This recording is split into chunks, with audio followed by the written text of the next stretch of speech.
Good evening, everyone. I'm Rob Lashley with MMORPG.com, and tonight we have the Neverwinter Foundry Focus. We have a special guest with us tonight. We have Rob Overmeyer, the other Rob, who is the producer for the Foundry for Cryptic. So, yep, that's right. Thanks for having me. You're very welcome. Thanks for showing up. How long have you been with Cryptic? Oh, my goodness. A long time, since I joined Cryptic to help finish up the development for City of Villains, actually. So it's been a while. Yeah, quite some time. All right, so today I really wanted to just do a little bit different for the people that are watching, whereas in the past we typically play, a quest generated through the Foundry. Tonight we're just going to do more of a Q&A and talk about the Foundry, how it started, where it's at now, where we'd like to see it go. And you'll notice just on the screen, I just actually have the Foundry tool set opened up just so people have something to look at other than my face. So, all right, how early in the development of Neverwinter, because we all know that Neverwinter kind of went through some changes as far as what kind of game it was going to be before it was actually released. But how early in the process did you realize that this was going to be something where you wanted to have players also be content creators? I'm pretty sure it was from the get-go. I think there's a rich history of authored content in Neverwinter, and I think most anybody who has heard or played of Neverwinter is familiar with the concept of the Aurora tool set, and I think there was never a thought, even from the when we were talking internally about the game and what direction we can go, that some sort of user-generated content tool was going to be a major part of the game and the feature set. So right from the get-go.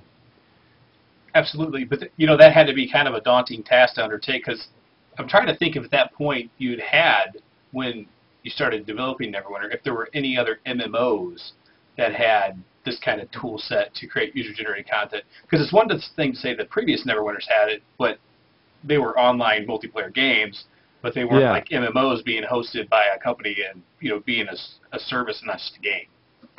Yeah, I think I don't want to butcher the name or anything, but I think there was a game. Rhizome had an interesting user-generated content system, fairly robust, and I remember checking it out, years and years ago, even before working on Neverwinter. And then there's a number of games, MMOs, that were in Asia that had user-generated toolkits and stuff. So there weren't a lot of mainstream games. That's very true, and it was a bit daunting. But we did have something to start with in Star Trek, and we definitely learned a lot when we were developing the tool set in Star Trek, and then that kind of helped us realize what we can do for Neverwinter. All right, so where do you think you're at now with the vision that you had when you initially started working on the tools? I mean, are you there where you thought you would be at this point? Are you further ahead? Are there things that you wanted to have implemented by this point that you just haven't got a chance to get in there yet? Yeah, there was one thing that I really wanted to see implemented, and we worked very hard on getting in, but we pulled it back just before launch, and that was the sort of the support for players to be able to find really the content that they were looking for, and really help people find things that they're more interested in. So in the end, really, it's the catalog and how robust the search was there. I think that the tool set, I'll come back to that in a second, but the tool set for the Foundry it's got a lot of stuff there.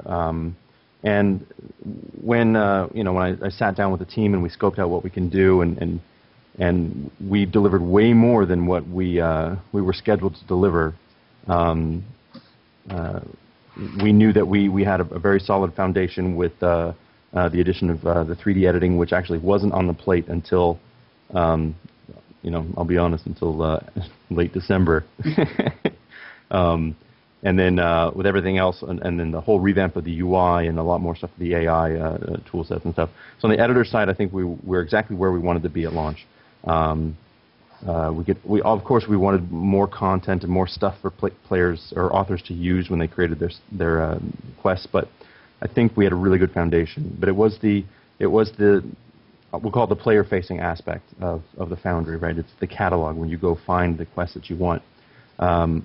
I agreed with the players, from the get-go that having some sort of cloud tagging system or some way to add tags, like be it hashtag RP for RP missions or hashtag fun or something, that can be added to quests so that if somebody is just looking for RP, they can search by just clicking like a tag, and it would just filter a list and show them everything that was sort of in their interest. So I definitely we weren't able to get that out for open beta and then for launch, but it's fast on the heels of launch, and so it's coming.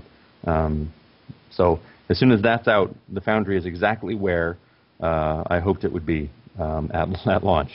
I just missed the cloud tagging.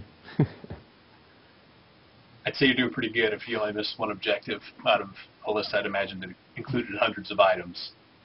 Yeah, the main thing is that when we looked at search, we had to completely rewrite it. It's a whole database thing, and I mean, I'm not a programmer, but they said, yeah, that's really hard and it's going to take a long time, and I decided, with the team and then working with the community, these are the things that are a little bit more important. We do have a good search. You can find some stuff. To be honest, we underestimated the response and the enthusiasm and the amount of quests and stuff that was made like right off the bat. It was amazing, and I'm very proud of the community and the stuff that they make. So that was a little bit of a short-sightedness on how robust the search needed to be, but we're tackling that as fast and mad as we can. So yeah, I feel really good about where the Foundry's at, and I feel good about the path that we have going forward. Well, speaking of that path, since you brought it up, how do you guys plan to advance either the tools or the objects that are available for the creators to work with inside of the tools from this point to perpetuity? Yeah, ad infinitum. Yeah. Well, so there's going to be we definitely have the concept of sort of small releases and then larger releases for the Foundry. And we've already actually seen one of those, right? We had a player requests for new assets and new clusters to use, and those are live now. One of the things the authors requested were ships that weren't flying ships, that had sails that looked like ships that didn't have the wings and stuff. Different sorts of configurations of rocks and some other interesting odds and ends. As well as some cluster objects like forts and farms and barns and stuff like that.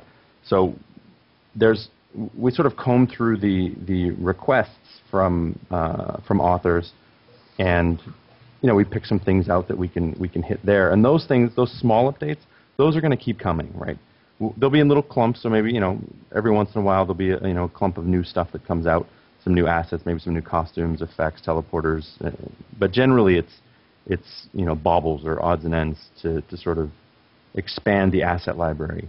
And then feature sets are going to come along with some larger module updates. We have one coming up pretty soon, and so that we're going to I think that's when we'll have the tagging system up, and then a fully revamped search. And there's some pretty exciting things coming in for the Foundry editor itself. Will that kind of coincide with the release of Fury of the Feywild, or? Yeah, absolutely. And the reason why those things are tied together is because small packages of things like assets and cluster objects and maybe a couple of costumes or encounters, those are easy for us to be able to package and then make sure that test them and they work, and they're kind of a known quantity, right? Whereas a completely rewritten and revamped search engine for the Foundry catalog, it's got to get some more testing. So it's gone through a lot of internal testing. It's going to definitely go up to the test environment, and all the authors can hop on it there and check it out. And then it's a process of basically working with the authors just like we did in alpha and beta for the Foundry anyway. where they give us feedback and then we tweak it and we ask them for some more feedback and show them basically what we've done and go back and forth. So it's a lot of collaboration there. But those types of larger things, they need some more soak time. So they'll be packaged with larger updates like modules of Fury of the Feywild and others like it.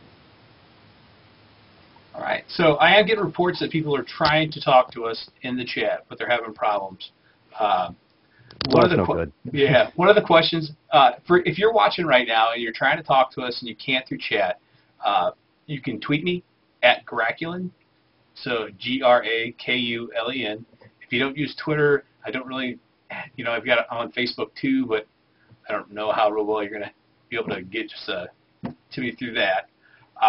But I do have a couple questions that I got earlier in the day, and one of them I think is really interesting, and it's will the content creators ever be able to create any PvP related content?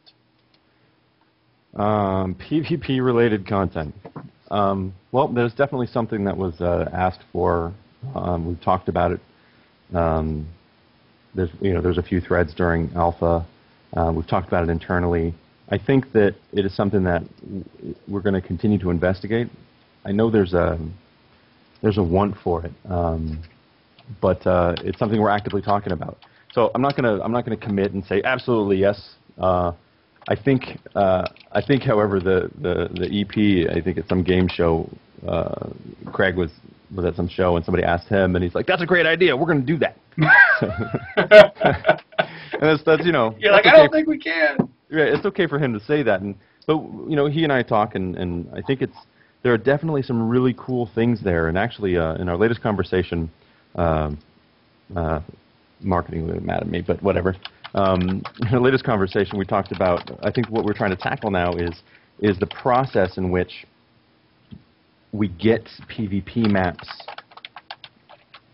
to be played, and then it be rewarding, and then how does it go from authored, which is actually pretty simple, right? You get a map, you put down some things, you get some rule sets. That part's not hard.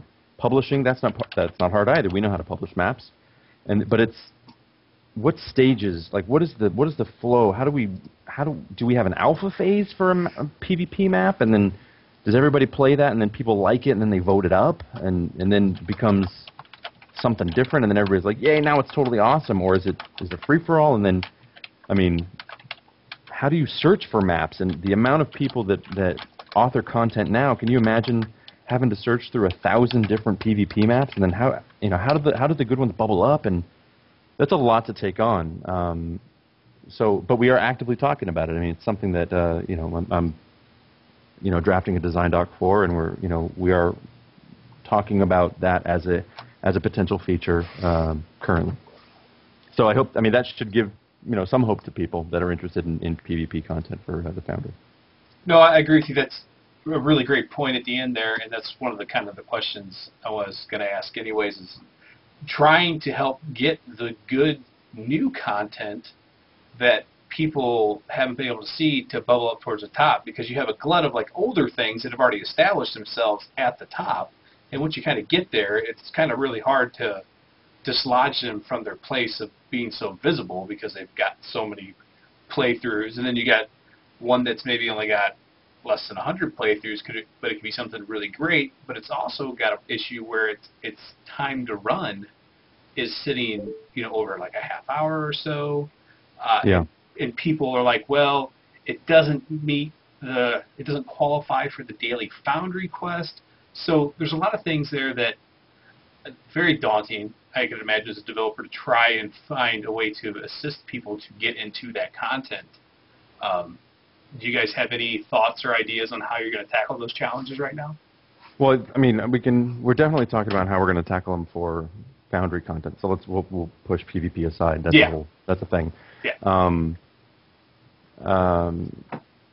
So we've looked into sort of pie in the sky stuff where we struggle with what can we do, and we definitely our hands aren't tied, but we've talked about a recommendation system, and there's plenty of algorithms out there that handle recommendation systems. I think with the update of the we'll call it Search 2.0 because that's what we call it. It allows us to do more things because it's way more robust than what we have, and it allows us to do some really cool things. So maybe we could do a recommendation system where it's stuff that's tagged the same way that the stuff that you tag that you rate up high, and then by the same author, and then maybe stuff that your friends are playing, and you can opt into different sort of recommendation things. But I think recommendations is a possible solution. Let's keep in mind that these are all possibilities and not a path that we've decided on. I've seen some threads pop up about possibly let's clean that list a little bit, right? Say there's something that's been up there and nobody's played it in a long time, and then the author hasn't been there for a long time. You know, maybe it doesn't sit up at the top anymore. You know, there's some kind of decay feature. Something, right? It's never gone, right? Mm-hmm. Because you know, if there's an author you really like and a mission you really like to play, you know, follow them, subscribe to them. You know, let's talk about how we can make that more robust so that you can get to the stuff that you want and you need. And other things are, you know, we have to look into ways to make the new tab in the catalog, you know, a little bit better. And I think if, you know, we can, you know, get people to look at the new stuff so that it gets into, you know, the full list and things that needs review. There's probably some incentivization there. The authors are proponents of it, like a token system. You know, hey, if you go out and you do some needs review stuff and you get it out into, you know, into the main list so that everybody can play it and see it, and we get some coverage here, you know, you can earn some stuff. There's some reward there. So I think there's a lot of things that we can do, right? There's obviously there's rewarding, and then there's recommendations, and then there's just better search tools in general, so that you can have more knobs to tune and more checkboxes, and then to really find the stuff you want. Filtering by, you know, how long it's been made or how long it's been sitting around is probably something that would help, because there's not a lot of advanced search options currently, and those are some of the things that we're adding. There's a ton of other things that we can do, but mainly I think we're going to focus on working with authors and players, not necessarily just authors, but to get content that they like and they want to play to them easier. And then the next set of that would be to get people, incentivize people to play those longer, really cool quests. And there's a ton out there, man. They're amazing, but they're like an hour and a half. Mm-hmm. So, like, I feel the players. They're like, I just want my daily AD. Yeah. An hour and a half's a lot. So we've talked internally about incentivizing. You know, you can do a daily that's 15. You can do a daily that's 30. How about you do a daily that's 100? You know, an hour and a half, and it does something else. It gives something else. What if you give double credit for completing a mission that has an average time to completion of like 45 minutes as opposed to 15 minutes? Exactly. So we do a cumulative effect there. Yeah. We've absolutely talked about that. So nothing is really off the table except for, allow a quest that's 1 second long that gives them everything. Right? Yeah, that'd be bad. That'd be bad. So we've talked a lot about the things we can do, but I think a combination of incentivizing and then recommendations and then ease of search. I think there's some goodness with those three things that really improves getting more quests played, getting more coverage by authors, and having the Foundry content be more rewarding at all levels. Okay. Another question I got today was regards to the recent issues they've had with actually getting quests published. What actually happened there, and how have you guys addressed it, and is it solved at this point? Yeah, I mean, there was it really became a technical issue on the back end, and it had to do with volume, and it's what we're really trying to do is be a little bit more aggressive in making sure that we don't have data loss. A side effect of that is that if something goes wrong, we shut down publishing, we shut down authoring as fast as we can, and it's pretty fast. What could happen, what would be horrible is if you do a bunch of work and then you can't save and then you lose all that work, right? Or you go to publish and it fails and you lose something there. So we learned a lot from having some pretty big data loss issues, back on Star Trek, and the team was, fantastic in going through and recovering as much data as possible, a long time ago, so the impact of the author community, or to the author community, was as small as possible, and so we sort of created systems that also try to have automatic protections against data loss, and just frustrations. But it really is an issue of volume, of load, and back end stuff, combined with us being pretty aggressive at making sure that systems don't stall out and have people working and then lose data or lose time. So, but it's something that we definitely are working on and got to get better. It's pretty frustrating when, I know I'm working on Foundry missions now, and and if I can't get in, I can understand how frustrating it is to everybody else. What's your author name? What? My author name is, I think, author in chat. Is it? That's actually one of the chat channels that I don't sit in. The Foundry channel? Yeah. That's the only channel I sit in. I'm a bad person. I'll have to hop in there. I'm writing it down now, which, it shouldn't be hard to remember. At author. No, it's not. It's not. My @ handle is Robobobo. Robobo. It's my handle from Champs, and it just carried over. It's funny. I'm not very overt about who I am in game, but I play all the time. But there's plenty of beta folks that know who I am, and if I say something in chat, and then somebody's like, whatever, who the hell do you think you are? And then somebody that was in alpha or beta snickers.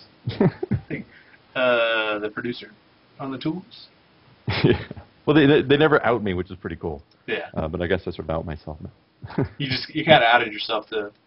But I'm active. I'm active-ish. I'm less active than I used to be on the forums, but I still post on the forums and respond to questions and concerns. I try to answer bugs, but I make it a point to daily hop in the Foundry forums and see what the top issues are. I've copied plenty of threads to my personal backlog of things that me and the team are going to be looking at. But I'm really active, and it's not that hard to figure out who I am since I'm on the forums and I use my handle there. So. Okay. What are you most excited for from here on out to the near future in the next few months to get accomplished on the Foundry? Well, I'm really excited about the stuff that's coming up with the next module. I'll talk a little bit about it. I already talked a little bit about the new search, and then that's for the catalog, and then for the editor, we are adding drag and drop functionality in the 3D world, so you no longer need to place in 2D. You just go right into preview mode to your map, and you can open up the asset library and start dragging stuff, encounters, clusters, everything. All the stuff that wasn't there before in the drag and drop, or I'm sorry, in the what we call the nudger, the 3D editor, is all going to be there. So if you are a 3D editing person and never want to put anything down in 2D, you just go right into your map and open up the asset library, and you can start pulling stuff down right into your world. I'm excited about that, since that really rounds out the rest of the 3D editing tool set. We're working on getting FreeCam. I think I just heard a lot of authors hooping and hollering about that one. But really excited about rounding out the 3D editor, making search a lot better, getting the tagging system in the catalog, and then some initiatives to get the Foundry more rewarding. And that's all coming up really soon. Further out, we're definitely looking at some stuff that the authors have wanted for a long time. I'll probably start some chats with them on the test environment, some of the stuff that is high on their list. If the same things that were high on their list before are still there, and definitely get a set of things that the community wants, and then let them know that here's the set of things that the development team wants to do for them, and make sure that those two things line up, and we can get them out of there. But we want to do some pretty big things for the Foundry that that include the possibility of PvP and more persistent locations that aren't mission related, that are player created. I think people would love that. That's probably the biggest complaint that I hear is the lack of persistence in player created content. Yeah, I mean that's from the old original Neverwinter Night holdouts. It's like, yeah, absolutely, and I don't disagree. I think they're absolutely right. That's a pretty big and very cool thing. And then further on, I really want to get I want to get boss fights in. I want to get bosses or big boss type fights. I want to get teaming into the Foundry. So you go in there with a team and it's a lot tougher. Rewards are better, but you play those totally awesome long missions, and that are already almost built to be 5-mans, right? Mm-hmm. And I want to give them the opportunity to actually make some 5-man content, make it super hard, and if they want to, show us up, right? make a nice dungeon, put a boss in there, and and that means that we're going to have to work on on our sort of the AI and some of the properties there, but we'll do what we can. But I think those are some things that I'm really excited about: team content, boss stuff, more persistence, more author pimpage.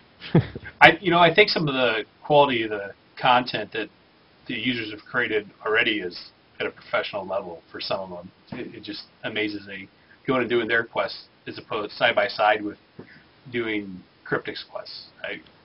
Yeah, it's amazing, man. I'm blown away, and I'm not even joking.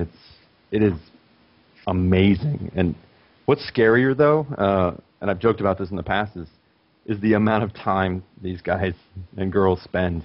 Mm-hmm. It's because I get reports of who's active and everything, and whoo, there's some people. It's like a full-time job. Probably need to go see some sunlight pretty soon. But their stuff is absolutely amazing. It blows me away every time. And the Foundry team, we play it. I mean, we're probably as active as the player base. We'll grab we'll grab the top 5, go play them. And I'm always talking about to the team, to the design team, and systems guys, everybody on the dev team for Neverwinter. Oh man, you got to log in. You got to check this quest out. You got to go get it. It's this one here. Go check it out. It's amazing. Now, when you're saying your team, is there organizationally, is there a team solely dedicated to the Foundry and working on the tools for the Foundry? Yeah, absolutely. That's good. I produce the Foundry team. There's artists, designer, programmers, and stuff. I didn't know if you guys had like a matrix organization where they would cross-report to different organizations. That's why I asked. I wasn't sure if there was actually people just solely dedicated to the Foundry. That's good to hear. Yep. So, absolutely. Do you have another question from the chat that made its way through? Is there an opportunity in the future that people will be able to create their own 3D assets? One of the gentlemen in here, or lady, I'm not sure, said they'd like to model their own in Maya, and they had if there's any hope that they could get that implemented in the foreseeable future. Yeah, that's an interesting topic. I mean, it's something that we've talked about. I think it comes with the territory of authored content or user-generated content. I think you've got there's already a precedence, right? I think Valve allows you to make assets and get them in game and stuff and share them, and there's that whole thing. There's other companies that allow you to make them. They have approval on them, and then they'll sell them to other players. Exactly. So I think the largest the biggest stumbling block is probably figuring out, that process, the approval process, how we do that. Because I can only imagine the items that will be submitted. Yeah, so there, basically people would have to submit things and then they'd have to be approved, and then, but we were just talking about this the other day actually, something similar to, what if an author made a total awesome thing and they wanted to share it, like I'm a writer and I wrote the stuff for you, but I need to get it to you, but you can't, or like I'm a writer, but I can't make maps to save my life. Can you make me a map? And then can I use it? I mean, that's a good question. How do we solve that issue? And something that came up out of that was, we had a good discussion about it, and it was very fruitful. But one of the biggest issues that kept popping up was, how do you deal with people stealing your stuff and reselling it? Right? Yeah. How do you, like, you got the person who asked the question, they modeled something, they took a long time, it looks great, they put it up there, somebody buys it, they download the model, then they repost it as something that they made. How do you deal with that? How do you deal with somebody stealing your stuff? I mean, is there digital rights? Who owns the rights? It's a tough question. So it's something that you got to figure out, and it's not as easy as making some sort of repository that you put OBJ files or whatever and textures into a bucket, and then that doesn't look horrible, right? Or that doesn't look offensive. Yeah. Sure, you can use it. It's more than that, right? If you're talking about making stuff, getting it in there, and then sharing it, making stuff, getting it into the game, and then potentially selling it,